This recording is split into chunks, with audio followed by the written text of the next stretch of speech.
اللہ سے ڈرتے رہو، بے شک اللہ تمہارے سب اعمال سے خبردار ہے۔ اور ان لوگوں جیسے نہ ہو جانا جنہوں نے اللہ کو بھلا دیا تو اللہ نے انہیں ایسا کر دیا کہ وہ خود اپنے آپ کو بھول گئے۔ یہی لوگ ہیں نافرمان۔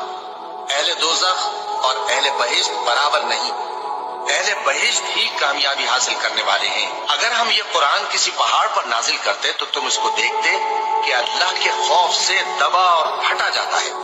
اور یہ مثالیں ہم لوگوں کے لیے بیان کرتے ہیں تاکہ وہ غور کریں۔ وہی اللہ ہے جس کے سوا کوئی معبود نہیں، پوشیدہ اور ظاہر کا جاننے والا، وہ بڑا مہربان ہے، نہایت رحم والا ہے۔